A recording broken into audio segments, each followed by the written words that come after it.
In the ancient heavens, where the very fabric of time seemed to stretch endlessly, there stood a realm so magnificent that the mortal world below could scarcely imagine it. The celestial court, home to the gods of untold power, was a land of eternal light and boundless beauty. Its mountains were crowned with silver mist, and its rivers ran with liquid jade.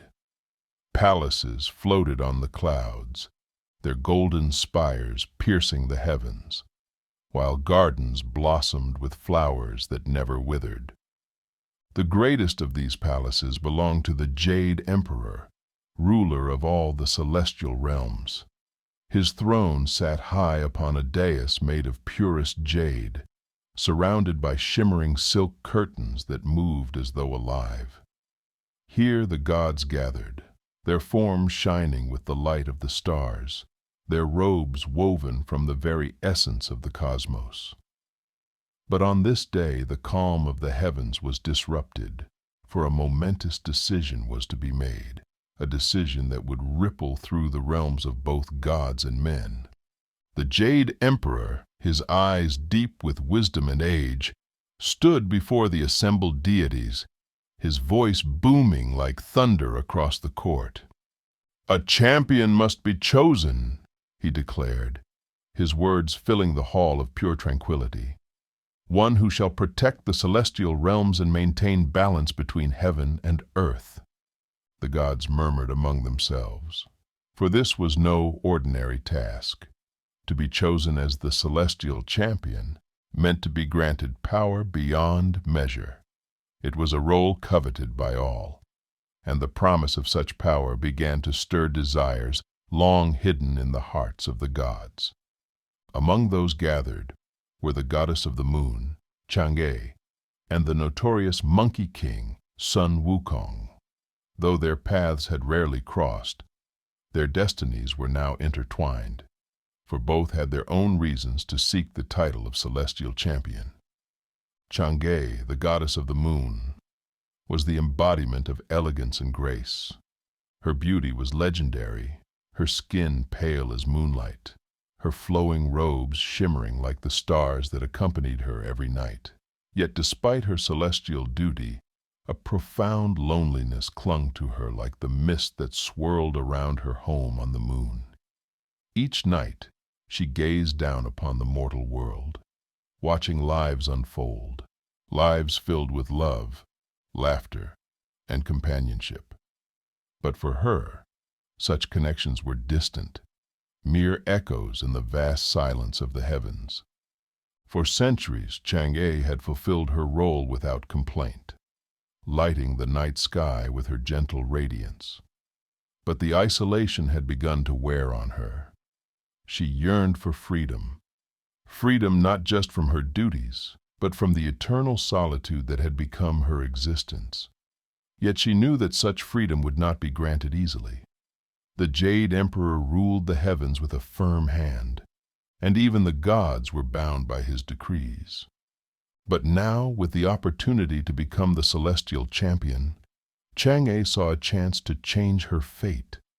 If she could prove herself worthy, she would gain the power to roam the heavens freely, to escape the confines of her lunar palace. Yet beneath her serene exterior, a seed of deception took root. For Chang'e's ambition was not solely for the good of the celestial realms. She desired power for herself, a way to ensure that no one, not even the Jade Emperor, could bind her again. Across the vast hall, another figure stood out among the gods, the infamous Sun Wukong, the Monkey King. Once a simple stone monkey born from the union of heaven and earth, Sun Wukong had risen to legendary status through his cunning, his strength, and his unquenchable thirst for freedom. Clad in a tunic of golden silk, his eyes sparkled with the mischief that had made him both a hero and a thorn in the side of the heavens. Sun Wukong had once rebelled against the Jade Emperor himself, claiming that he was equal to the gods. His arrogance had led to his imprisonment beneath a mountain, but even that had not broken his spirit. Freed by the Buddha and tempered by years of trials, Sun Wukong had become a more thoughtful, if still unpredictable, figure. Now he saw the celestial champion role as an opportunity, not just for power but for respect. He had always been seen as a trickster, a nuisance, a force of chaos. But deep down, Sun Wukong craved recognition, to be seen not just as a rebel, but as a protector of the heavens. The Monkey King stepped forward, his voice carrying across the hall with a confidence that bordered on arrogance. "Great Jade Emperor," he said with a grin, "I shall be your champion. Who better to protect the heavens than I, who has defied them and come out stronger for it?" The gods around him exchanged glances, some in awe, others in disdain. Sun Wukong's reputation as a troublemaker was well known, and many doubted that such a being could ever be trusted with the responsibility of defending the celestial realms. But the Jade Emperor, wise as ever, saw deeper than the surface. He knew that beneath Sun Wukong's bravado lay a being who had faced unimaginable trials and had come out the other side changed. Whether that change was for good or ill remained to be seen. The first of the trials to determine the celestial champion would take place in the Forest of Silver Shadows, a mystical wood that lay at the edge of the celestial realms. The trees here were unlike any found on earth. Their leaves were made of silver, shimmering in the eternal twilight that bathed the forest. The air was thick with magic, and as the gods entered, the shadows seemed to stretch and dance, forming shapes that whispered secrets and lies. In this forest, each contender would face their greatest fears and deepest desires, for only by confronting the truth within themselves could they hope to move forward. Chang'e moved through the forest with grace, her every step light and deliberate. Yet, as she ventured deeper, the shadows began to stir. Figures emerged from the mist, phantoms of her past, her present, and the future she feared. She saw herself, alone on the moon, forever watching the world below but never able to touch it. Her heart ached with the weight of centuries spent in isolation, and she wondered if the freedom she sought would truly bring her peace. But the shadows did not stop there. They showed her something else, a vision of her seizing the pearl of eternal harmony, an artifact said to grant its holder control over the balance of the heavens. In the vision, she held the pearl aloft, her face alight with power, while the other gods bowed before her. It was a vision that stirred something deep within her, a desire not just for freedom, but for dominion. Chang'e shook her head, trying to dispel the vision, but the seed had been planted. Could she, in her quest for freedom, become the very thing she sought to escape? On the other side of the forest, Sun Wukong approached the shadows with his usual swagger, his staff twirling in his hand as he laughed at the illusions that tried to ensnare him.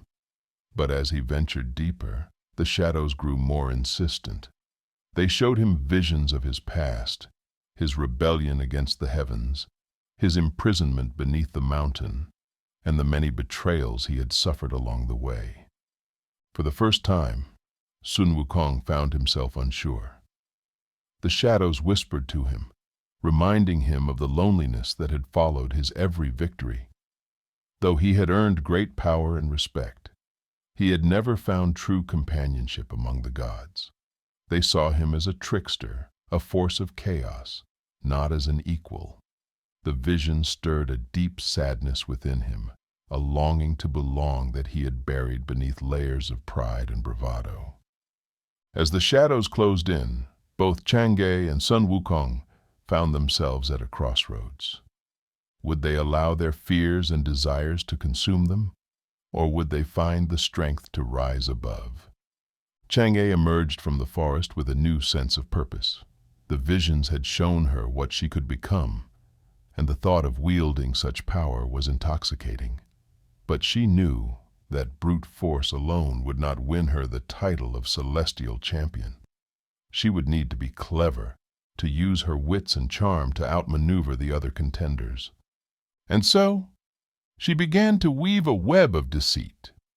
She approached the Jade Emperor with a gentle smile, her voice soft and soothing. "Great Emperor," she said, bowing deeply, "I wish to serve you in whatever way you see fit. Let me help guide the trials, so that the true champion may be revealed."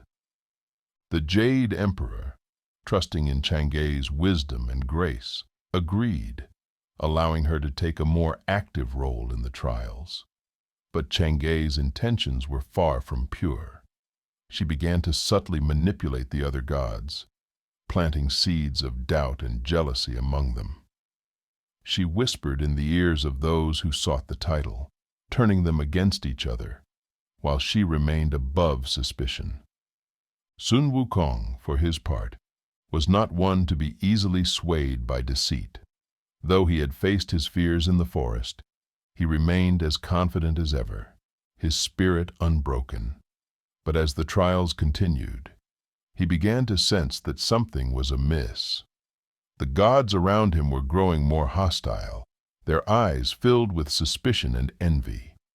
Whispers followed him wherever he went, and he knew that someone was working against him. It didn't take long for Sun Wukong to realize that Chang'e was behind the whispers. He had always respected her for her wisdom, but now he saw her for what she truly was, an ambitious goddess willing to do whatever it took to achieve her goals. The Monkey King grinned, for this was a game he knew well. If Chang'e wanted to play with deceit, he would gladly join in the fun. The final trial would take place in the celestial flames, a sacred fire that burned with the light of 1,000 suns. Only those who were pure of heart could withstand its heat, for the flames would strip away all lies, all deceptions, leaving only the truth behind. Chang'e stood before the flames, her heart racing. She had come so far, weaving her web of lies and manipulating the gods around her. But now, she would have to face the truth of her actions. The flames flickered and roared, calling to her, daring her to step forward. Sun Wukong watched from the sidelines, his arms crossed as he leaned on his staff. He knew that the flames would reveal Chang'e's true nature, but he also knew that his own heart was far from pure. He had spent centuries deceiving others, playing tricks and sowing chaos. Would the flames reject him as well? With a deep breath, Chang'e stepped into the flames. At first, the heat was unbearable, searing her skin and burning away the layers of deceit she had wrapped around herself. She saw visions of her manipulation, her lies, her ambition. But as the flames burned brighter, something strange happened. Chang'e began to feel a sense of peace, a clarity that she had never known before. She realized that her desire for power had been born out of her loneliness, her fear of being forgotten. But in seeking power, she had only isolated herself further. The flames stripped away her ambition, leaving her with the truth. She did not need to be the celestial champion to find her place in the heavens. Sun Wukong stepped into the flames next, his heart pounding with anticipation. The fire roared around him, but instead of fear, he felt exhilaration. The flames revealed his past, his many rebellions, his thirst for freedom at any cost. But they also showed him something else, a path of redemption. The Monkey King had always been a force of chaos, but now he saw that he could be more. He could use his strength not just for his own gain, but to protect the heavens and the mortal world below. The flames burned away his arrogance, leaving behind a sense of purpose he had never known before. As the flames died down, both Chang'e and Sun Wukong emerged, changed by the trials they had faced. The Jade Emperor watched them with a thoughtful gaze, his decision weighing heavily on his mind. Chang'e, he said, his voice soft but firm, you have shown great wisdom, but your heart has been clouded by ambition. You sought power not for the good of the celestial realms, but for your own freedom. Yet, in the flames, you found the truth. You do not need to be the celestial champion to find your place among the gods. He turned to Sun Wukong, his expression unreadable. And you, Monkey King, have always been a force of chaos. But in these trials, you have found something greater. You have the strength and the heart to protect the heavens, if you choose to use it wisely. The Jade Emperor paused, his eyes sweeping over the assembled gods. There will be no celestial champion today, he announced. For both Chang'e and Sun Wukong have proven themselves worthy, not of the title, but of the truth they have found within themselves. With the trials behind them, Chang'e and Sun Wukong stood side by side, watching as the heavens turned once more. Chang'e had found peace in her role as the goddess of the moon, no longer seeking to escape her duty, but embracing it with a newfound sense of purpose. She would continue to light the night sky, her loneliness eased by the knowledge that she was never truly alone. Sun Wukong, too, had found a new path. He remained the trickster, the Monkey King who loved to defy expectations. But now, he did so with a sense of responsibility, using his strength to protect the balance between heaven and earth. And so their stories became legends, woven into the fabric of the stars themselves. The gods of the celestial court would continue to watch over the mortal world, their lives filled with triumph and failure, joy and sorrow, as eternal as the heavens they called home.